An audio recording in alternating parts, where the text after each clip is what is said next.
Hello everybody and welcome to week 17 and the final week of the 2018 regular season in the NFL. I'm your host Cody P, also known as the TBCC, and wow, a lot of interesting games, a lot of particularly interesting scorings and systems, and wow, I butchered the crap out of that word, but we're not going to get into that because we got a lot on the line, and like everyone else, we're all late and running out of time to make these videos and pumping on energy at 3 a.m. in the morning.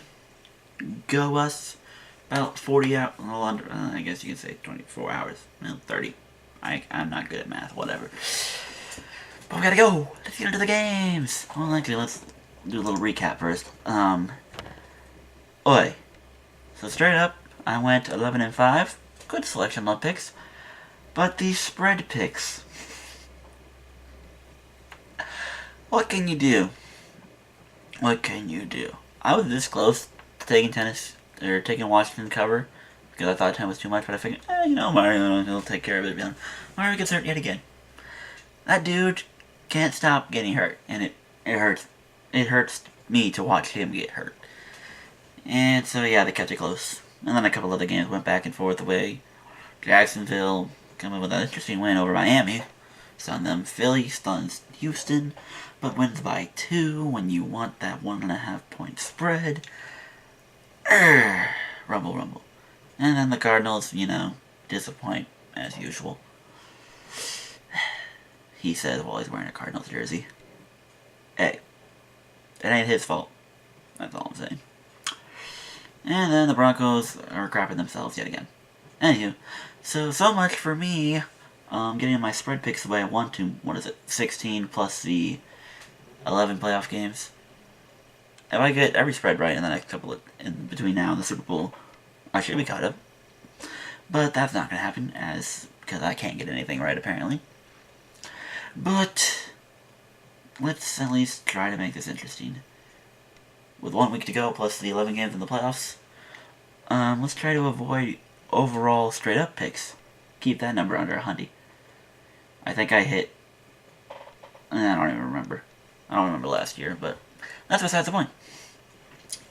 Let's get into these games, shall we, ladies and gentlemen? Because we got playoffs on the line. And here we go.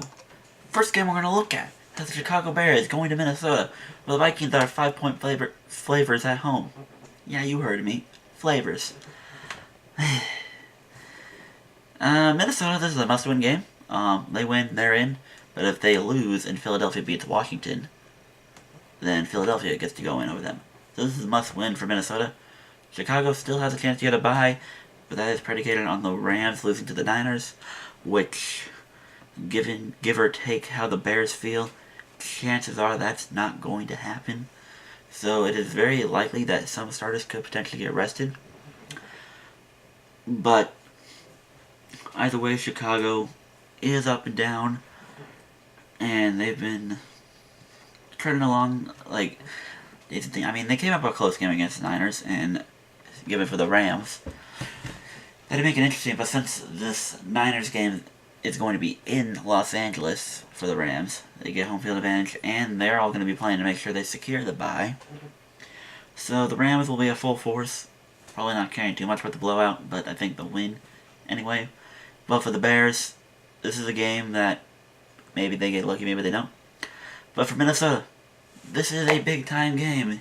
And oh, do I remember, what was it, the 2016 NFL season, where the Minnesota Vikings were 8-6-1, and all they needed to do was win a Week 17 game against a team who essentially didn't need to do anything because they have the seeding all secured, but they just wanted to play their starters anyway to at least get things interesting.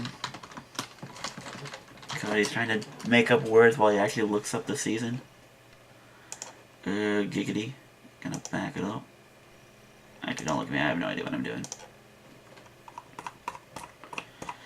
And, yeah, I was right. A win and get in scenario. Because I remember this now. They lost to those New York Giants who had the 5th seed locked. Nothing to play for. When they're in Washington, might add, for Kirk Cousins and his crew. And alas, they couldn't get it done.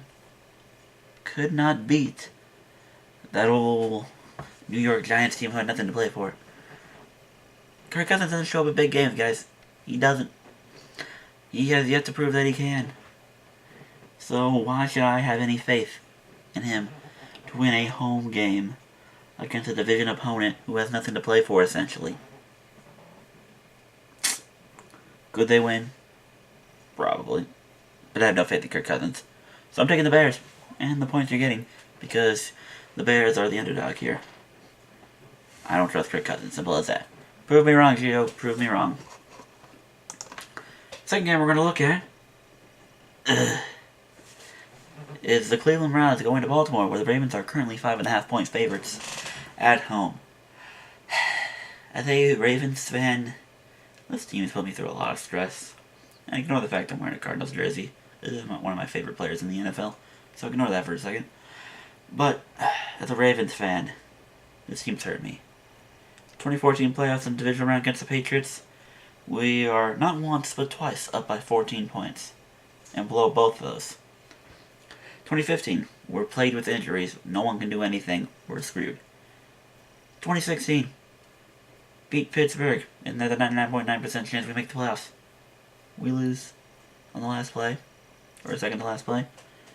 Last year, 4-12 beat the Bengals, when we're in, we get the 5th seed, we got the KC, who sucks in the playoffs anyway. Maybe not this KC team, but we don't know yet. And alas, they failed me yet again.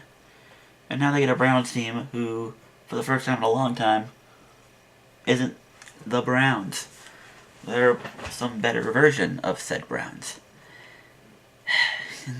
This is intimidating, folks. It's intimidating. And as a Ravens fan, I'm scared. You know, with the 5.5-point spread, this is a better team. They should win this game. Something about this Browns team, it's scary, because, you know, Pittsburgh is not going to fall to Cincinnati. So, Pittsburgh's going to win that game. It's going to rely on the Ravens to win this game. And, yes, Cleveland got out close in a lucky game against Denver in Week 15. And then Cincinnati, they poured it on, but then since he came back and made it look close in the end. And yes, I saw this team take care of Phillip Rivers like he was non-existent. But something just scares me. And this Cleveland team, they have a chance to have a winning record. You don't think Baker Mayfield's going to play for that? Or play spoiler to some team, to some rival, just because he feels like it? But if you're Baker Mayfield, what do you want to do? Do you want to induce the Pittsburgh to get in, or do you want Baltimore to get in? Like, what do you want? What do you want if you're Cleveland? Especially now that you're not making the playoffs, want to get a potentially decent draft pick. Who knows? But at the end of the day, I think Baltimore's hungry. Baltimore's hungry, and being a total transformation and run team, it's helped that team significantly. And time of possession helps a good defense. And defense is what they need, especially with Denzel Ward being out for Cleveland. This is huge. Denzel Ward was a key factor in why the Ravens lost to the Browns back in Week 5, I believe it was. But this game's also in Baltimore, which could potentially help. And the fans, they're dying. They want playoffs. The Lamar Jackson era has begun, and we need to bring it into the playoffs with that defense. And not going with emotion, I think they pull it off. The Ravens will win this game. But they're going to give you a scare. They're going to make things interesting. And 5.5 points is way too many for this kind of team against this kind of nonchalant team. Think of it this way as the Saints and Bucks game back in Week 1. The Bucks won because they did not care. Threw it up, just not caring, toss it up, hope for the best. Ryan Fitzpatrick just didn't care. That's what I feel like Baker Mayfield's going to do here. He's going to play nonchalant. I don't care about your rules. I'm going to throw 80-yard touchdowns to Jarvis Landry and the other dude that's down right now, the rest of the Browns receiving corps. But if there's an over, I'm definitely taking the over. Yes, I understand the Ravens have a great defense, and so does Cleveland a little bit, but there's an over game. I like the Ravens to win, but I think the Browns keep it close. And potentially this could go down to a kind of like a 28-24 score game with Baker driving, but then the Ravens defense makes a play at the end. So I like Baltimore to win, but take Cleveland with the points. 5.5 is way too many. And the third and final game we're going to look at, the game that everyone's going to be watching, except for me, because I work that Sunday, at 5. So, well, 8 your guys' time, or whoever. I'm Pacific Standard, so the games are at 5:30 for me. At 5 is when Indianapolis heads to Tennessee, where the Colts are 3-point favorites on the road. Now, Tennessee's coming off a questionable win, kept it close against the Washington team, who were playing with a 4th-string quarterback who had no business even trying. Although Josh Johnson probably deserves some respect and potential to start somewhere. I mean, if people really want to start Nathan Peterman somewhere, then you might as well start Josh Johnson. Hey, who am I to say? But and then you got Indianapolis, who's on a hot streak. They started out, 1-5 this season, and have gone 8-1 since. It's a very impressive team. And anything's possible at this point. But with Mariota's health questionable, I don't know what it's like. I've heard reports he'll be fine. I've heard reports that he won't be. I don't know. This game is up and down, and Tennessee also, I believe, lost their star defensive tackle, Jarrell Casey. He's hurt and done for the year. And that's it. In fact, it's going to matter something. It will matter to Tennessee's defense. And they've been predicated on the run. The Colts' run defense, I don't know if anyone's been paying attention lately, shut down Zeke Elliott, more or less, and shut down Saquon, more or less. Who people are saying those two deserve to be in the top 3 of running backs. Although I would beg to differ personally. Ow. I would say they're both better than Derrick Henry right now. So with that being said, I think Derrick Henry will probably get shut down a little bit. Or at least have less than 100 yards from scrimmage. That's how I kind of see this game. And Tennessee just can't beat the Colts. Or Andrew Luck, I should say. They swept Indianapolis last year, but that's because Andrew Luck didn't play. Colts are more of an exciting team, and the Colts are, with Andrew Luck, just somehow can't lose to Tennessee. They don't know how to. They beat Tennessee all the time. And I'm expecting Indianapolis to win this game, too. So, Indy's going to win. 3 points. Yeah. Do you really expect a 27-24 kind of game? I expect it to be closer than it was last time when it was like 38-10, but not much really. So -3, you can steal it. Take the Colts -3. Those are your games. I slide over here, or I guess you can just look at the Christmas tree some more. Hope you all had a happy Christmas, by the way. I enjoyed mine. Good time with the family. Good time just relaxing. Unfortunately, I didn't get a chance to watch any of the NBA games, for I had a crappy sleeping night beforehand. So I was all over the place. But nonetheless, gonna do the games. Teddy Bridgewater has officially been announced as a starter for the Saints, but they're playing against some guy that I don't even remember the name of, because Carolina's playing with 3rd stringers about it at this point. They're at home. Teddy Bridgewater, I believe, is a starting caliber quarterback, so a 7-point spread can be easily covered. Tampa, I'm taking the win because they're at home, and because Jameis Winston still needs to prove whether or not he deserves to be the quarterback of the team. I think Tampa should draft a QB or trade for one of the potential free agents that you're going to get next year between like McMullins, Bortles, Flacco, a bunch of other teams. I don't know. I think they should really question Jameis Winston, and Fitzpatrick's not the long-term answer. He's a good short-term, but not a good long-term. Giants win and cover. Dallas, if they're smart, will rest all their starters, or at least only play them for a quarter. And yeah, defense, whatever. They're all going to go out. Saquon's going to do what he can to put on a potential good Rookie of the Year type year. And whatever. Even though right now I think Baker deserves it. Green Bay, end the year on a good note. Wipe the floor with Detroit. Houston takes care of the business against the Jags. Bills win a close one against Miami. Have a little fun with it. Pats win, but the Jets still crumble a little bit. Or the Jets keep it interesting because the Jets right now are a better team than presented, and Sam Darnold gives me reason to believe I don't think he'll be as successful as everyone predicted, but I think he'll be a decent quarterback. And with how the Patriots are up and down, left and right now, I think this game's close. 13.5 is too many for me. Especially since I couldn't cover a 13.5 spread against Buffalo, but whatever. Seattle blows out Arizona because I have no faith in Josh Rosen. Pittsburgh always plays down to competition, so Cincinnati will keep it close. Chargers sweep the floor with Denver. Do I say that? Yeah, they have no receivers. Yeah. KC, they'll win, but they have no reason to blow out Oakland, and Oakland, that's too many points. Philly wins, LA wins, San Fran covers, because LA's shooting themselves in the foot. That's all for y'all.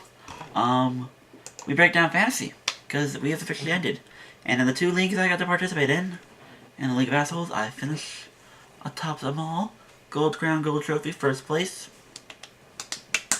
Go me, pat on the shoulder and everything. And in the Lottery League, I finished 3rd. Because I fell to Murat in the freaking semis. Murat did his all, but could not escape Brian, who had a very fantastic showing for his final game. So congrats to Brian and Murat, and congrats to everyone who got to participate in these 2 playoff leagues. I hope to play with y'all. I'm not going to say that. I hope to participate with you all in leagues to come in the future. And that is it, ladies and gentlemen. Thank you all for watching another lovely episode of my predictions. Make sure you like, rate, comment, and subscribe to the channel, where you'll see hopefully more than just this. The problem with this is, between this and me working all the time, I don't have much time to do anything. And sometimes you just gotta have lazy days. It's not my fault. I'm human. I deserve breaks and times to be calm and times to hang out with friends. But hey, who am I to judge? Who am I to judge anyone for doing anything? Don't look at me, I'm not the only person who's late on their videos. Speaking of which, make sure you follow us on the YouTube NFL Prognosticators Facebook page, where we all talk football and tell our hearts out about how we feel about each team and each other. And we're all open-hearted and honest, and we love each other very much. I hope. Anyway, that's it for me. Thank you all for watching. And I shall see you in the next video, when I'll either be excited with joy or crying in a corner. Deuces.